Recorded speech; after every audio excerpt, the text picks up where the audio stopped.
Welcome to Supernatural Circumstances, the podcast where we take you down the rabbit hole into the fantastic world of the strange, the paranormal, and the unknown. I'm Morgan Knudsen. And I am Mike Browne. It's time to dim the lights and settle in.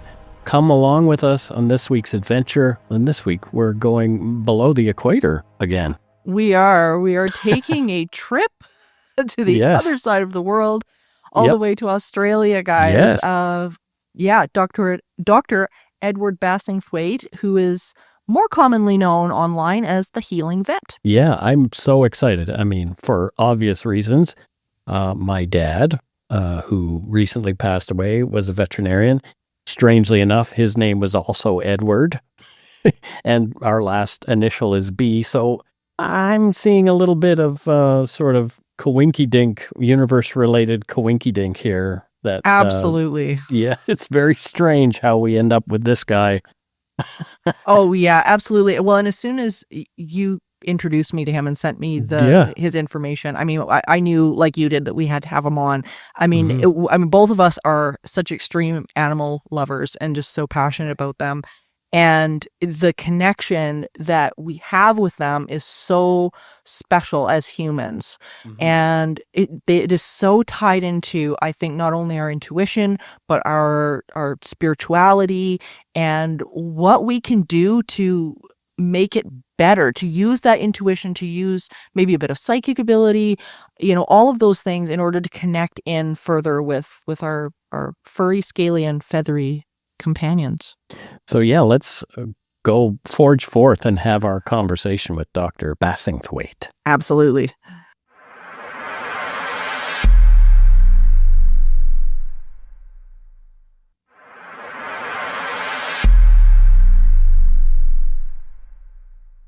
Well, this is, first of all, such a treat. Mike, you were the one that discovered this incredible human being on Instagram and sent me all the information. And I knew we had to reach out as soon as you sent me the information. It is such a pleasure to welcome you to the show. Oh, thank you. My dad was a veterinarian. He just recently passed.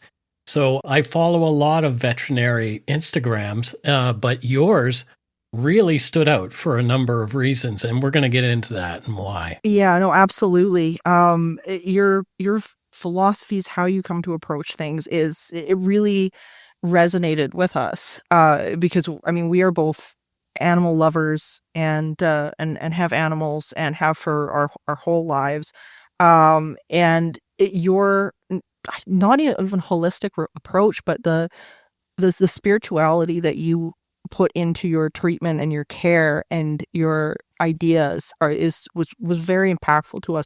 What inspired you to adopt this approach for veterinary care? Yeah, that's a long story, but we'll see how short we can make it. I suppose even at the time I graduated, I was starting to become curious about Buddhist philosophies and Buddhist beliefs and spiritual practices and that kind of thing. And in terms of the more holistic side of veterinary stuff, I started out as a very conservative, regular kind of vet. I grew up on a cattle property here in the north of Australia, which is a ranch for anyone who's in the USA or Canada. And in a very conservative, probably politically one of the more conservative kinds of areas in Australia. So I got imprinted with fairly conservative worldview. I started doing hands-on work with animals when I was about 18 months out from graduation. And I got triggered into that by meeting a horse vet who worked with horses' necks and backs. And, I'd never learned a thing about that at university. Got really fascinated with it. Yeah. Thought, well, dogs and cats have necks and backs too. And then started searching and started finding a whole lot of pain that before I knew to search for it, you can't find what you don't know to look for, basically. Sure. So that triggered me into 28 years of passionate exploration of using therapeutic touch to heal silent pain, anxiety, and trauma. Then a few years after that, I went over to the UK and was doing temporary locum jobs, but I got very, very unwell with chronic fatigue syndrome and Lyme disease. Oh, wow. Had to come back to Australia. I was down to 45 kilos and so unwell that I couldn't work for about 2 to 3 years at all. I was really, really, really unwell. And Western medicine helped me with some of the problems in the beginning, but Western medicine pretty quickly ran out of ideas. So that pushed me into a whole lot of exploring diet, complementary stuff. But one of the few things that gave me any kind of symptomatic relief was energy healing. And that's what pushed me into learning energy healing, beginning to learn energy healing. And that's been another passionate exploration of mine ever since. So that energy healing too is very much tied up with a spiritual life and spiritual development and waking up into a perception and all that kind of thing. So these are things that you practice personally as well as in your practice. Oh, everything that I practice in my practice comes from my personal practices, my healing journey. I have an ongoing 5 morning a week, really strong self-care and spiritual energetic practices. Oh, I believe that. I mean, our animals, at least what I've found over the years, is that our animals tend to reflect back where we're at in so many ways. And I've noticed, like I've noticed this over the years. Like Mike and I were firm believers that the universe and the people that we meet and whatnot are very much sort of mirrors as to what we've got going on. Do you find that as well with the animals and the people that you deal with? Yeah, absolutely. There's and I think my most popular post ever on Instagram was talking about how we and animals have soul contracts and how that's part of our whole incarnational journey is having animals that sometimes come back and come with us multiple times. I mean, I've got a dog who's on at least her 3rd time around with me. I've got a cat who's at least on his 2nd time around with me at the moment. So, and last night I had a rough night and had an awful dream in the middle of the night and was lying in bed doing energy practices to try and get myself back in a good place. Yeah. And this little kitten woke up and came up and snuggled right in and put his little paws on my chest and was purring. So I'm pretty sure he was helping me. He's very sensitive to energy. I actually read just the other day that a cat's purr in and of itself has healing properties. It does. So, yeah, I believe that 100%. It's funny because Mike has 2 cats. I've had cats in the past. Right now I have a snake, and I find that and he's so incredibly intuitive and knows so instinctively when to kick in to help, when he needs to be close, all of those things. And Mike, you've had the same experience, that there's that connection. I love that you're touching on this idea that they're coming back and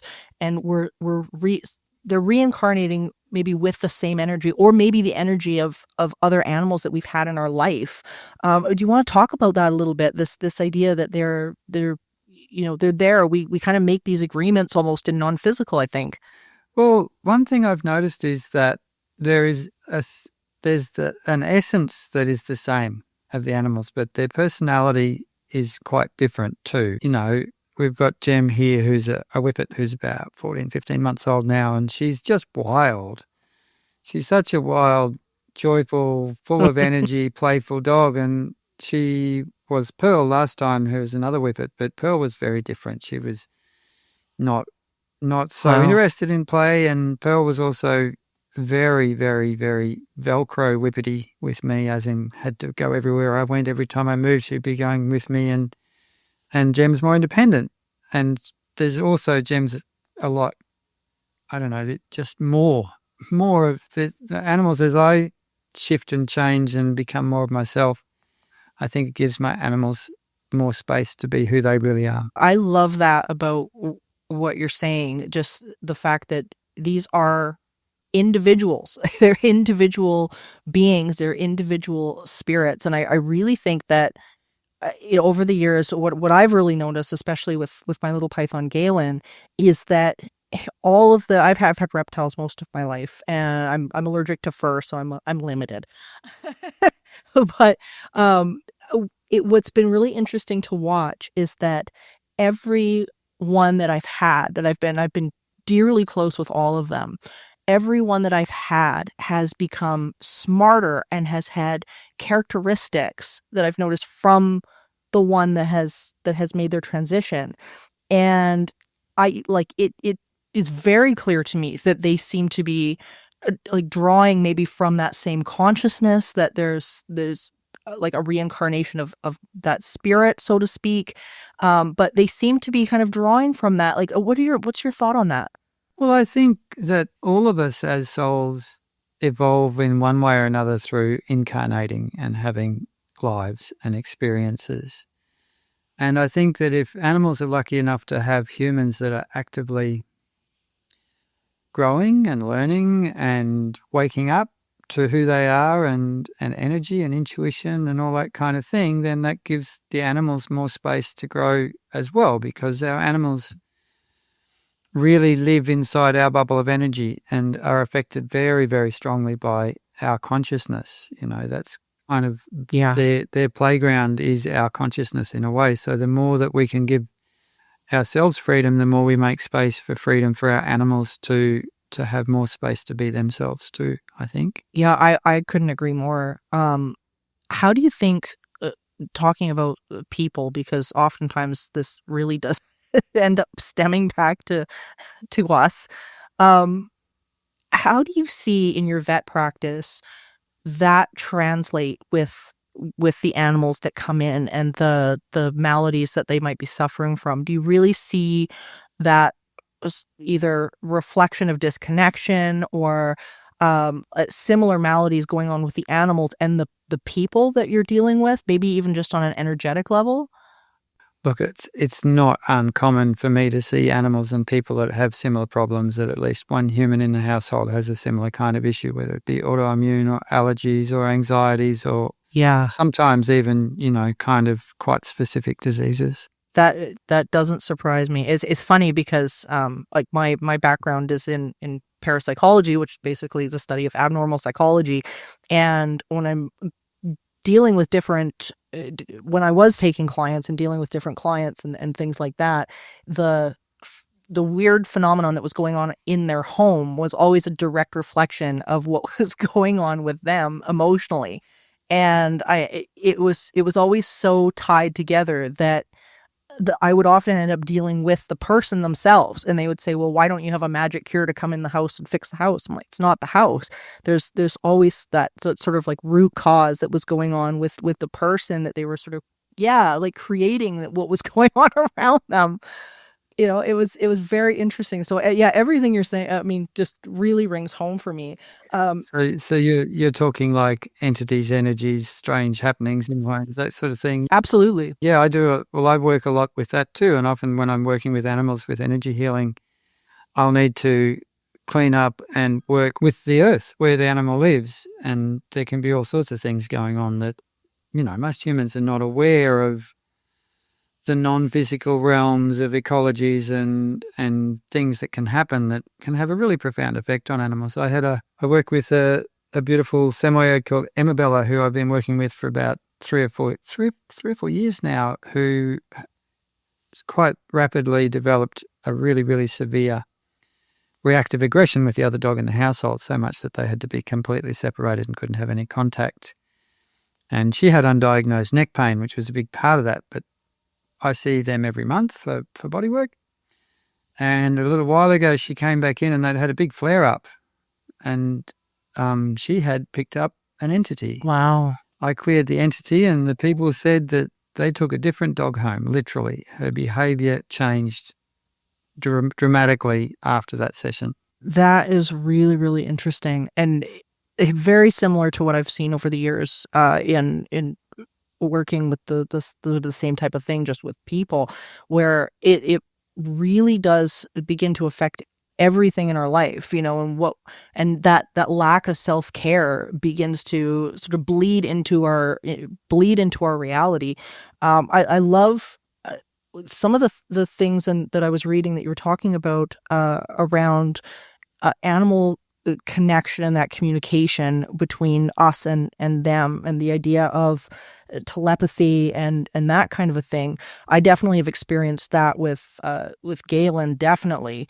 And what's so interesting to me about that is it really ties back into the idea of self-care through things like meditation, keeping our minds clear, being in a good place to be able to be that receiving place for that connection. Can you talk a little bit about how we can broaden that connection with our animals? Because I think your idea around animal telepathy is really quite great. Well, I suppose telepathy, a lot of people, when they think of telepathy, think of, okay, you hear someone else's voice in your head. And for me, telepathy doesn't necessarily, it can be in any of the sensory modalities. So you can have a telepathic feeling in your body where you feel. Absolutely. Often if I'm working with an animal, either hands-on or maybe energy work at a distance, I will have strong experiences of the animal's emotional states or trauma or whatever. Telepathy can be a direct knowing, so that you get knowledge about another being without any logical way that you could have got that knowledge. You can also have that auditory sense. Some people will kind of hear an animal talking to them in a non-physical way. You can have telepathic in the visual sense as well, and sometimes some people will even get that telepathic connection through taste or smell, which is a bit rarer.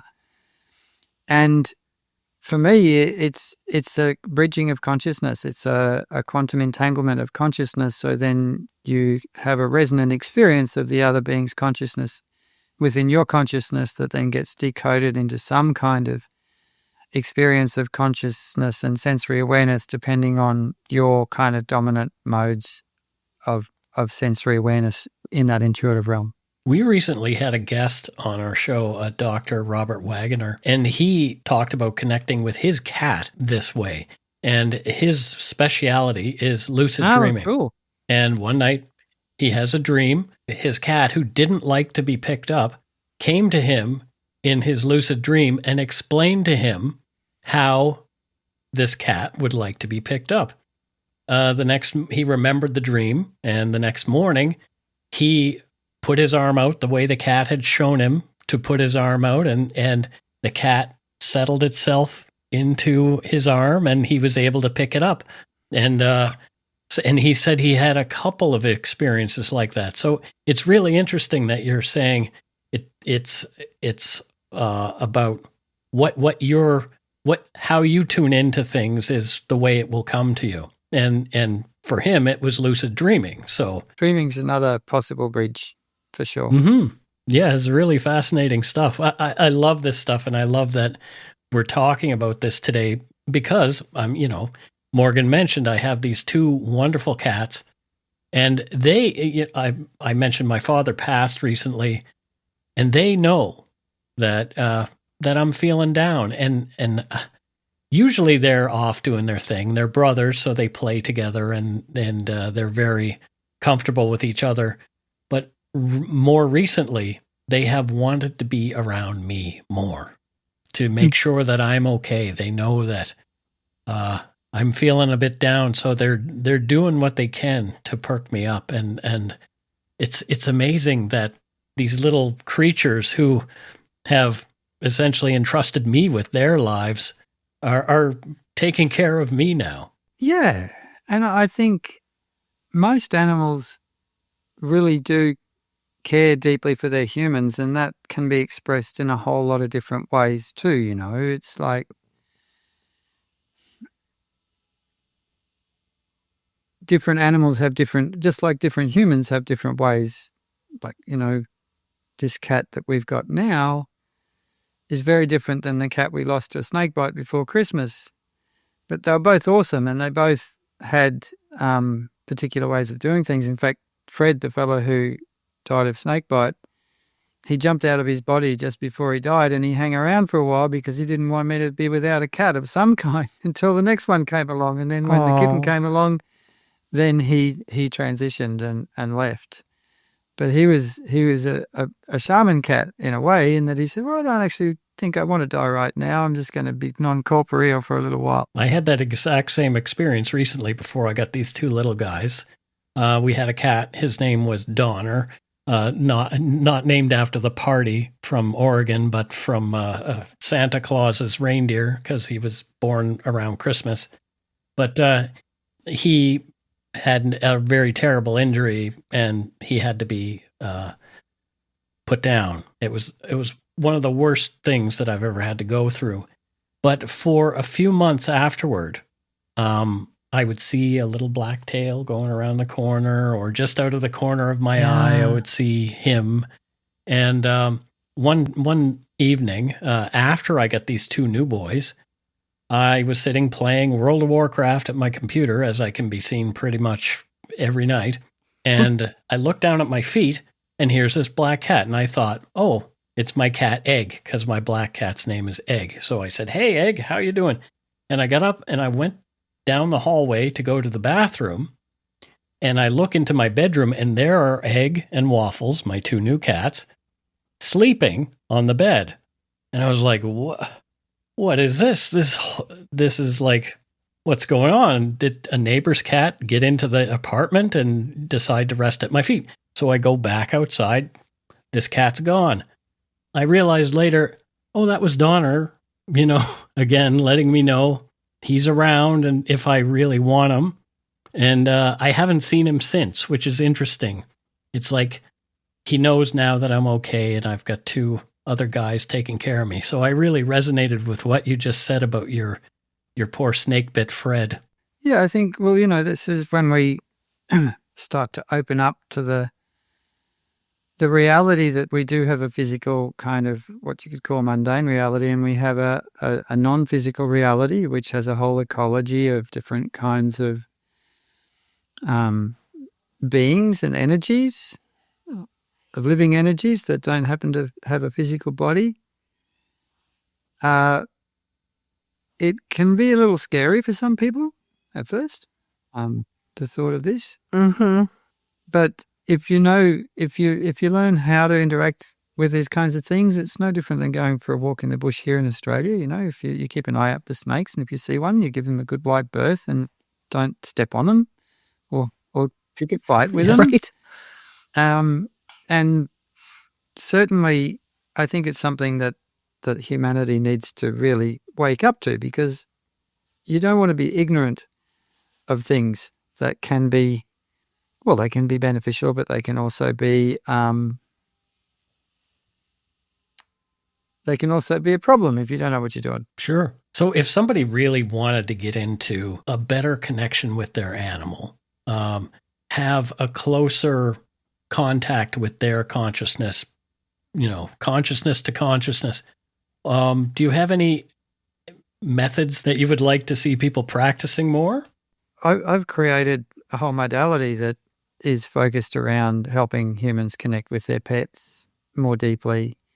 We have a couple of training programs for either home people who want to just work with their own pets as home practitioners, or professional practitioners who want to go out and make a business out of having a whole lot of cuddles with pets and stuff like that, which is kind of fun.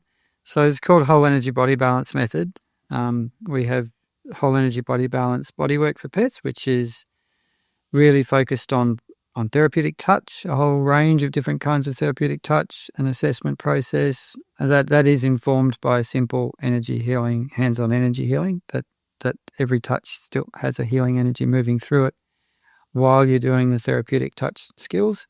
And we have a second program, which is WEBB Energy Work for Animals, which is all about intuitive development and energy healing and opening up that empathic, intuitive bridge with you and your pets. I think that's amazing. And I think it's so important, I think, even just for people going along, in the world that we're living in today, where, things it can feel so up in the air, and people that maybe aren't as grounded in spiritual practice, or feeling that things are out of their control, or things like, I think that this program is so valuable, not only for the animal, but also just for the people, just getting involved and realizing, reconnecting with nature, reconnecting with these, these beings that have such a innate groundedness about them. They to me, they just seem to be so just more easily, I guess, connected to what we would consider consciousness and spirit, when our minds tend to get jumbled up so badly by the busyness of life and the what is of the world.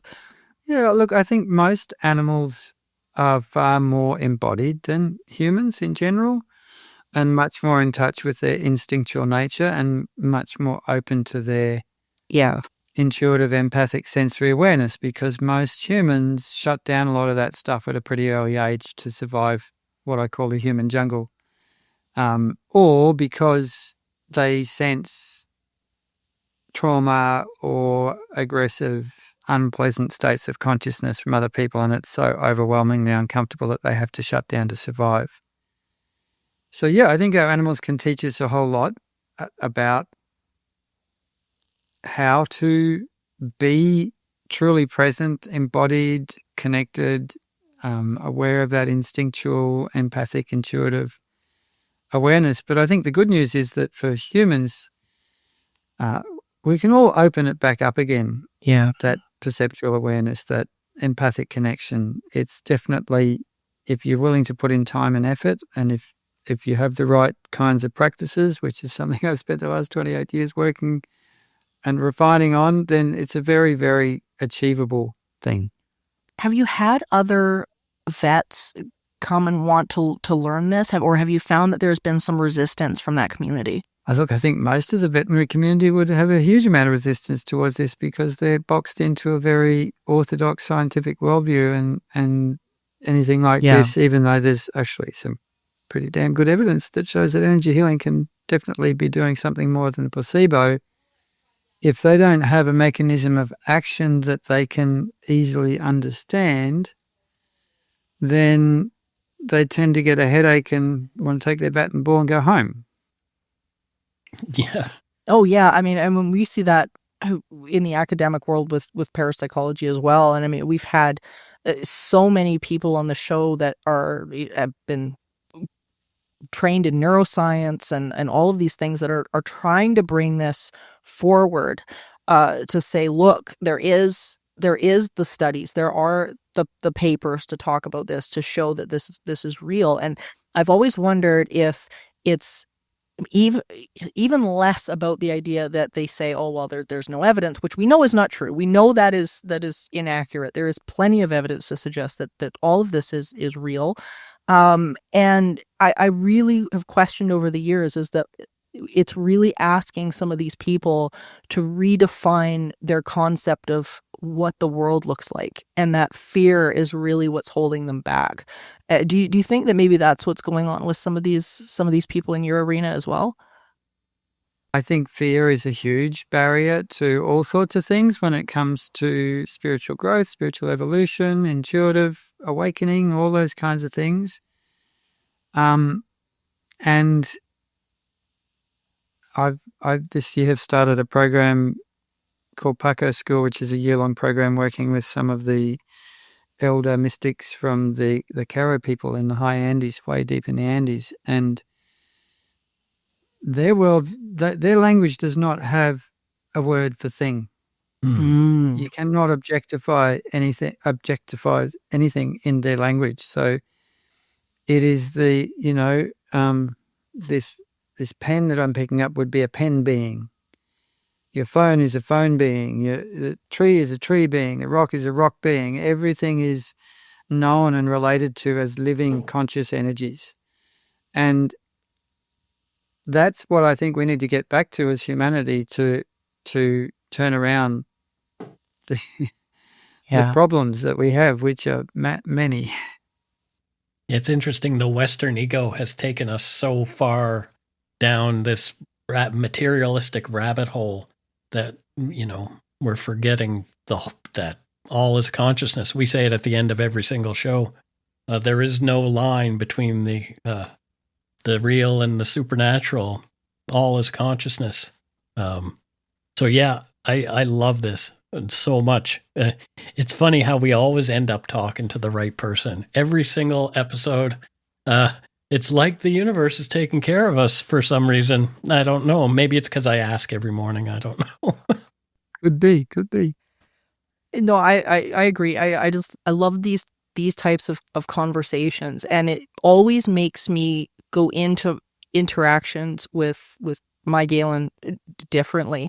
And I actually had a bit of an aha moment just recently because Galen's name, he's turning 21 in June, and Galen's name actually sort of it came to me as almost I guess inspired thought when he was a couple months old when I got him, and or when we came into each other's lives. I shouldn't say got him, but when we came into each other's lives.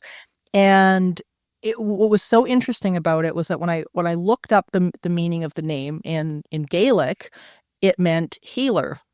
And I thought, well, that seemed to be very, very fitting, not only just for the place that I was in my life, but also just his personality. He's got just this very calming, loving, patient demeanor ever since he was little. And what I discovered later, which was so interesting, was that my great-great-grandfather has a history in medicine, and the name Galen goes back to the Greek physician Galen, who was the first physician to start writing down the connection between mind, body, and healing. And I thought that is so and of course I had no idea. And snakes, of course, is the snake on the staff for the medical symbol. And I thought it was just so fascinating. But I sort of had this aha moment just recently that I thought, you know what? That name was not just something that popped into my head. I think it was given. Yeah. And of course it is. Why wouldn't it be? Because you're someone who is sensitive to and awake to and listening.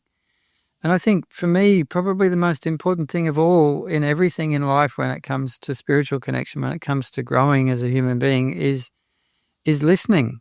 Deep listening to yourself. I mean, my primary practice is one of somatic awareness and energy connection. We have the heart practice of the whole energy body balance method is a somatic embodiment energy connection practice, and I do that many, many times every day. And these kinds of practices are infinite in their potential to explore and grow, because the more awareness you bring into your body, your physical body, your energy body, the more awareness becomes available to bring into your physical body and your energy body. And our energy bodies are a microcosm of the whole universe. So, there's no way that there's always going to be more awareness for you to grow into in yourself, no matter what you're doing. And my experience, I started doing this kind of somatic practices after the end of my second marriage, when I was married to someone who was narcissistic and left, 7 years of living with someone with that kind of behavior pattern left me with a dose of post-traumatic stress syndrome. I believe it. But then I came across a somatic experiencing practitioner, and then I've taken that somatic awareness practice to be really the heart of my spiritual practice and everything I do. And it's just a gift that keeps on giving. It's an incredible way to grow into yourself and to have more awareness of yourself. I have a saying that I use, which is awareness is the key to freedom, because you can't really change something or grow something till you have awareness of it, right? Yeah, absolutely. And I love how you were touching also on listening, because I think that to me is one of the biggest gaps that I've noticed with people and animals. It's like people have this preconceived notion that they're just smarter, and that yeah, that's about my response too. And they think, well, there's no verbal communication, so therefore they're or they don't behave in a certain way. And I get that specifically over the years with reptiles, because people have this automatic assumption that, they have a reptile brain, so that they're not very smart, which, again, he's the smartest guy I know. I don't I mean, he's incredible, and the knowledge is from him, and his interests and what he does. I mean, most people, when I tell them a lot about what his interests are and what he likes to do, people think I'm absolutely insane. But I'm like, but are you listening to what they're telling you? Are you paying attention to what their interests are? Are you flooding them with the things that they're showing you that they're interested in? What time are you spending? And I think that listening aspect is just, it's so missing from so many people with their pets. It is. And, you have another kind of theme that I see a lot of in clients when I'm working with them and their animals is that they listen, but then they don't have any boundaries. And the animal decides what it's going to do all the time. And then the animal never gets a healthy no or a healthy yes or any kind of edge. And that's another huge, huge problem for animals, because to have a healthy or right relationship with an animal, you got to have edges. You got to have healthy edges, and you got to be able to say healthy no to the animal. You got to be able to say healthy yes to the animal. Like, yes, Jem, today we're going to be doing some body work, and oh dear, we're going to touch some sore bits, and we're going to have to find a way through that. I mean, you're not just going to be able to run off when you feel like it. Or a healthy no, you can't go up there and knock the door down and go and jump on my partner Auntie because she's sleeping in this morning. And one of the things I notice is that a lot of people can't do that with their animals. They can't give their animals any kind of edges, and then as soon as their animals have a tiny little bit of frustration or any kind of healthy discomfort, they rescue them from it, and that leads to all kinds of problems. I have seen that so many times. It's really, really fascinating. If somebody wants to develop healthier boundaries with their animal, where do you start? How do you become different? The first thing that you need to do, and this is more with dogs than cats, because cats are solitary animals in the wild generally, and they don't have the same kind of group social thing that dogs do. But with your dog, you've got to be able to say out. You've got to be able to have sovereignty over your close personal space and be able to request that your dog stay out of your close personal space and respect that. And that means staying out till they stop pushing in, right? And then maybe actually kind of having some of that little dog body language of, can I come into your space, rather than just coming in and jumping all over you. That's the first step, really. And working out what's healthy and appropriate, even if your dog doesn't like it or your cat doesn't like it, and then being strong when they complain. Yeah, and I think that people don't recognize that for the animal really brings a sense of security for them. Like, if they know where those boundaries are, and there's sort of a sense of security. Like, I know what the rules are. I know they're going to be consistent. I know when things are going to happen and when I shouldn't. I mean, there's such a health to that. It's not a punishment. Yeah, and I also see, positive reinforcement is a great thing, but I don't think it's healthy if it's taken too far. I think anything, if you take it too far, is unhealthy, and if there's no balance and a little bit of the other side of things. I know that there's also a really big movement these days that everything you do with your animal, the animal has to have consent. And I think that's a great idea, but again, think if it's taken to extremes, it's not actually healthy for anyone. Because, when I get a puppy, I start teaching them how to accept touch all over. And when a puppy comes to me at 8 or 10 weeks old, it's like, right, we're going to be playing with your mouth and looking in your mouth. And 9 out of 10 puppies are like, what the heck do you think you're doing? Mm-hmm. Don't touch my mouth. I don't like it. Well, we're going to find it. We have to find a way. We have to find a way together for you to learn how to get through your feelings about me touching your mouth so I can touch your mouth. But within and with bodywork too, if I can't engage with the pain and tension, I can't do anything meaningful to relieve it. So I come into this work, and when people learn how to do this work, it's okay, we're going to do this. And within that, we'll give you opportunity to have consent and to communicate. And if you move or stretch and give me any kind of communication that I'm using too much pressure, well, I'll relax the pressure. And then we'll spend a little bit of time doing something pleasurable with touch. And then we'll reconnect a bit more gently. So I think I've seen a few dogs that have been totally positive reinforcement trained, and they are fat, lazy, spoiled dogs. Really, seriously, they are. They just do whatever they want whenever they want, and the human is their slave. And I don't think that's healthy.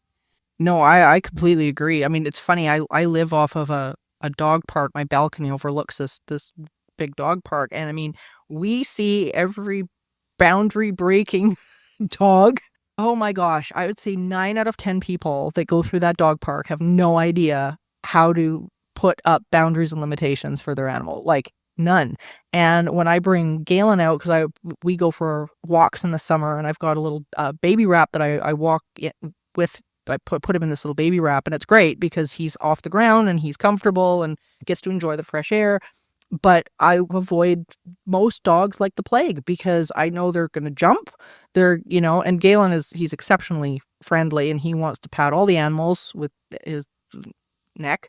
And but it's like those dogs they're gonna jump all over, and it's unfortunate. And to me, again, it sort of comes back to what we were talking about before, where there's got to be a disconnection within, I think, the person that is, that they can look at their dog and go, okay, well, that behavior, that's acceptable.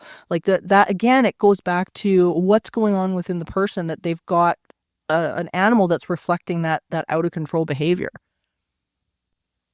Oh yeah, absolutely. And humanity is in what you might call an adolescent stage in terms of the group consciousness, the kind of average level of where we're at in terms of evolution and stuff like that. And adolescents are not very sensible.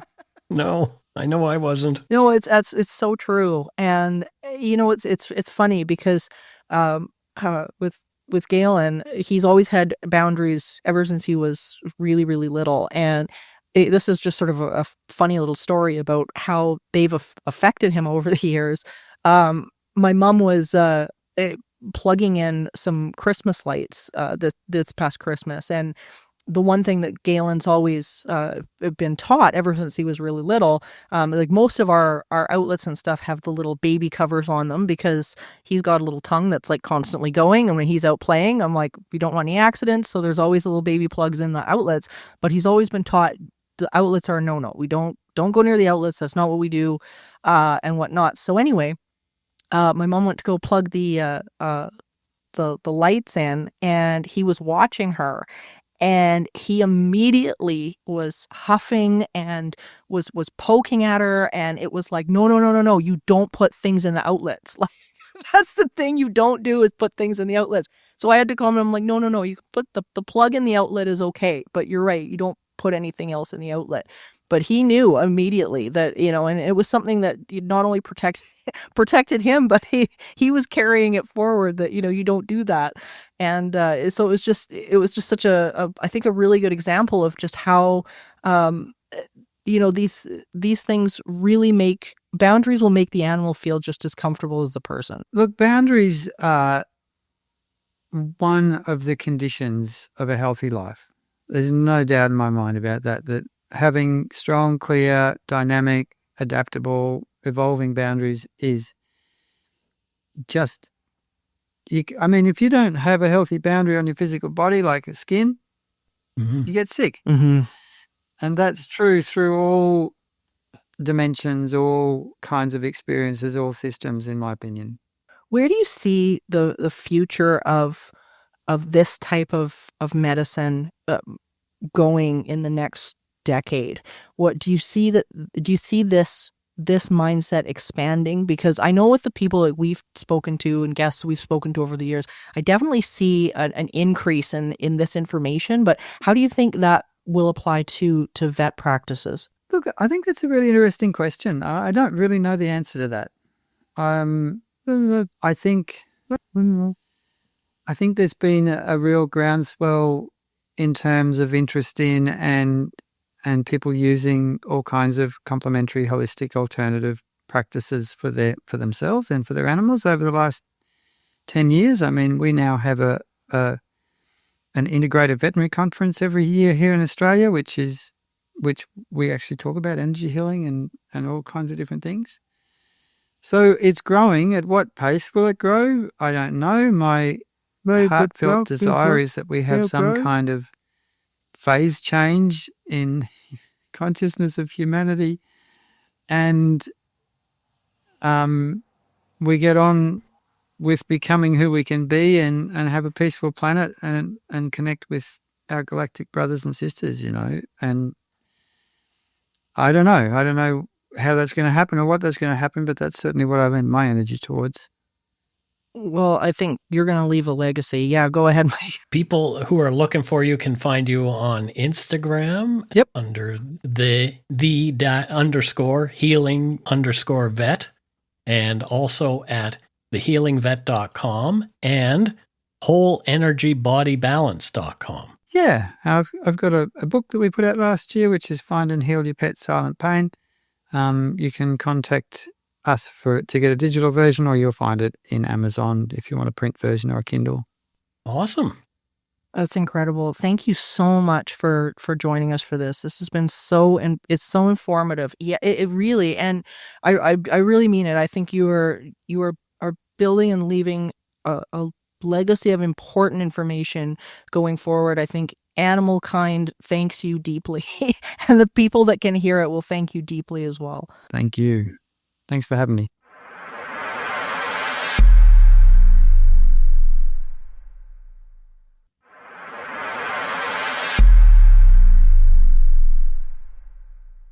And what a fantastic conversation that was. He is such a special person.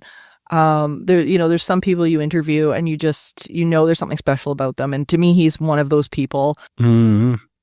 Everything that he is explaining just so hits home for me. Yeah, me too.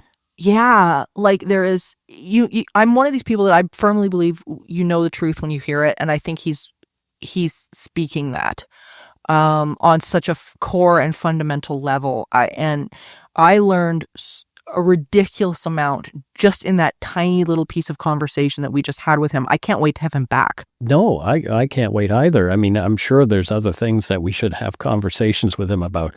I found him so thoughtful and compassionate and really tuned in. I mean, obviously, to have sort of the focus that he has had in his veterinary career, or developed, because he didn't start out that way, as he alluded. You have to be a sensitive person. You have to be kind of paying attention to what's going on about you. Yeah, which is the core of what we talk about with parapsychology as well. It's just that ability to be present in the moment, to allow the things that are going on to go on and be able to observe them in a new light. And he just manages to do that. And I love this idea that we can start to take so many of the things that we have discussed on this show with other people in relationship to, loved ones passing away or communicating with spirit and all of those things, and apply them to a living being. That I think is a big aha moment for a lot of people to be like, well, wait a minute. It's not just about connecting in with spirit as something that we think of as the afterlife. This is something that we can use now, and connecting into beings that are nonverbal, that don't have the same way of communicating through English language or whatever it is for them. This is something that everybody can do this. They can. I mean, I'm taking the whole conversation we had with him as a message from my dad too. Oh, without a doubt. Yeah. Without a doubt. I mean, Dad's on, he's in another place. Well, he's still here, but dimensionally different. I don't know what it is. I can't explain it. I just feel him around. But it's the fact that we were led to having that conversation with Dr. Bassingthwaighte is, to me, sort of confirmation from Dad about some things, if you know Absolutely. what I mean. Yeah. Oh, absolutely. Yeah. I mean, you don't even have to explain it. Like, to me, it's so obvious when some stuff like this shows up and happens. Mm-hmm. And it is. It's such a lesson. I think for us, it's a lesson for everybody that they are tuned in all the time, just like our animals. And I really feel like our animals almost have that same awareness that when we pass over, that we gain. And the animals don't seem to need to make that transition to gain that awareness. I mentioned Galen so many times on the show, but here he is experiencing the world in a very different way than people. I mean, his sensory abilities are far beyond what people experience on a day-to-day basis. And I see him reacting to things in the house all the time. And there's times where we're sitting there and watching a movie and he will greet somebody coming into the room that I can't see. And you damn well know somebody's there because he's interacting with them. He's excited to see them, and they seem to disappear because after maybe 20, 30 minutes, he looks around like, oh, I can't see them anymore. And he goes back to watching the movie. And it's like, these guys are experiencing stuff on a level that, I mean, we can only imagine. We just have so much to learn if we would just put the ego aside and realize that they really are the teachers. They really are. They really are. I'm telling you. So thank you for joining us on this very eerie expedition, dear listeners, for a number of reasons. And remember, there is no line between the natural and the supernatural. All is consciousness. Until next time, stay curious, friends.